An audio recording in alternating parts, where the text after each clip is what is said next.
ଆପଣଙ୍କୁ ନିଜ ଲଢ଼େଇ ନିଜେ ହିଁ ଲଢ଼ିବାକୁ ପଡ଼ିବ। ଲୋକମାନେ ଆପଣଙ୍କୁ ସାନ୍ତ୍ୱନା ଦେଇପାରନ୍ତି, ପରାମର୍ଶ ଦେଇପାରନ୍ତି, କିନ୍ତୁ କେହି ଆପଣଙ୍କ ବଦଳରେ ପରିଶ୍ରମ କରିବେ ନାହିଁ କିମ୍ବା ଆପଣଙ୍କର କଷ୍ଟ ସହିବେ ନାହିଁ। ନିଜ ଗୋଡ଼ରେ ନିଜେ ଠିଆ ହେବା ଶିଖିବା ହିଁ ଜୀବନର ଅସଲ ମନ୍ତ୍ର।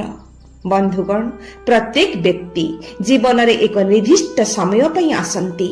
ଆମେ ଭାବୁ ଯେ କିଛି ବନ୍ଧୁ କିମ୍ବା କିଛି ସମ୍ପର୍କ ସବୁଦିନ ପାଇଁ ରହିବେ, କିନ୍ତୁ ସମୟ ସହ ସ୍ୱାର୍ଥ, ପରିସ୍ଥିତି ଆଉ ଚିନ୍ତାଧାରା ବଦଳିଯାଏ।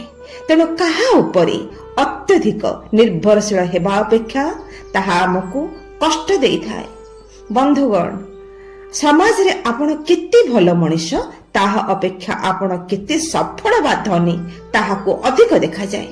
ଯେଉଁଦିନ ଆପଣଙ୍କ ପାଖରେ କିଛି ନଥିବ ସେଦିନ ଦୁନିଆ ଆପଣଙ୍କୁ ଚିହ୍ନିବାକୁ ମଧ୍ୟ ମନା କରିଦେବ। ଏହା ଶୁଣିବାକୁ ଖରାପ ଲାଗିଲେ ବି ଏକ କଠୋର ବାସ୍ତବତା। ବନ୍ଧୁଗଣ, ଆମେ ଅଧିକାଂଶ ସମୟରେ ଲୋକେ କଣ କହିବେ ବୋଲି ଭାବି ନିଜ ଇଚ୍ଛାକୁ ମାରିଦେଉ। ସତ୍ୟ ହେଉଛି ଲୋକଙ୍କ ପାଖରେ ଆପଣଙ୍କ ବିଷୟରେ ଚିନ୍ତା କରିବାକୁ ସମୟ ନାହିଁ। ସେମାନେ କେବଳ 2 ଦିନ ଚର୍ଚ୍ଚା କରିବେ ଆଉ ତାପରେ ଭୁଲିଯିବେ। ତେଣୁ ନିଜ ଖୁସି ପାଇଁ ନିଜକୁ ନିଷ୍ପତ୍ତି ନେବା ଉଚିତ। ବନ୍ଧୁଗଣ, ଆମେ ଟଙ୍କା ପଛରେ ଗୋଡ଼ାଇ ନିଜ ଶରୀରକୁ ଅବହେଳା କରୁ, କିନ୍ତୁ ବାସ୍ତବରେ ଯେତେବେଳେ ସ୍ୱାସ୍ଥ୍ୟ ଖରାପ ହୋଇଯାଏ ସେତେବେଳେ ଜମା କରିଥିବା ସବୁ ଟଙ୍କା ବି ଆପଣଙ୍କୁ ଶାନ୍ତି ଦେଇପାରେ ନାହିଁ। ତେଣୁ ଶରୀର ସାଥ ଦେଲେ ହିଁ ସବୁ ସୁଖ ଉପଭୋଗ କରିହେବ।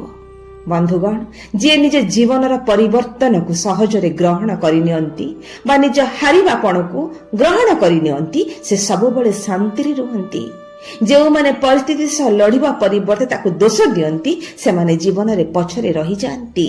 ବନ୍ଧୁଗଣ, ଯେ ପର୍ଯ୍ୟନ୍ତ ଆପଣ ନିଜକୁ ଗୁରୁତ୍ୱ ଦେବେ ନାହିଁ ସେ ପର୍ଯ୍ୟନ୍ତ ଦୁନିଆ ଆପଣଙ୍କୁ ସମ୍ମାନ ଦେବ ନାହିଁ। ଆପଣ ନିଜ ପାଇଁ ଯାହା କରିବେ ତାହା ହିଁ ଶେଷ ପର୍ଯ୍ୟନ୍ତ ରହିବ। ଅନେକ ସମୟରେ ଆମେ ଯାହାକୁ ଭଲ ପାଇବା ବୋଲି ଭାବୁ ତାହା ପ୍ରକୃତରେ ମୋହ କିମ୍ବା ଆବଶ୍ୟକତା ହୋଇଥାଏ। ସମୟ ଆସିଲେ ସବୁ ଚେହେରା ସ୍ପଷ୍ଟ ହୋଇଯାଏ। ବନ୍ଧୁଗଣ, ସଫଳତା ପାଇବା ପାଇଁ ଆପଣଙ୍କୁ ଅନେକ ରାତିର ନିଦ, ଅନେକ ସୁଖକୁ ତ୍ୟାଗ କରିବାକୁ ପଡ଼ିବ। ସଫଳତା କେବଳ ପରିଶ୍ରମୀ ଲୋକଙ୍କୁ ହିଁ ଚିହ୍ନିଥାଏ। ବନ୍ଧୁଗଣ, ଖରାପ ସମୟ ଏକ ଛାଣି ଭଳି କାମ କରେ। ଏହା ଆପଣଙ୍କୁ ଜୀବନରୁ ଅଦରକାରୀ ଆଉ ସ୍ୱାର୍ଥୀ ଲୋକଙ୍କୁ ବାହାର କରିଦିଏ ଆଉ କେବଳ ପ୍ରକୃତ ଲୋକଙ୍କୁ ହିଁ ପାଖରେ ରଖିଥାଏ। ଆମେ ଏଠାକୁ କିଛି ଆଣିନଥିଲେ କି କିଛି ନେଇଯିବା ନାହିଁ, କେବଳ ଆମର ବ୍ୟବହାର ଏବଂ ଆମେ କରିଥିବା ଭଲ କର୍ମ ହିଁ ଆମ ପରେ ମନେ ରହିବ। ଦୁନିଆର ସବୁଠାରୁ ବଡ଼ ଧନ ହେଉଛି ମନର ଶାନ୍ତି। ଯଦି ଆପଣ ଭିତରୁ ଖୁସି ନାହାନ୍ତି ତେବେ କୋଟି କୋଟି ଟଙ୍କା ବି ଆପଣଙ୍କୁ ଆରାମ ଦେଇପାରିବ ନାହିଁ।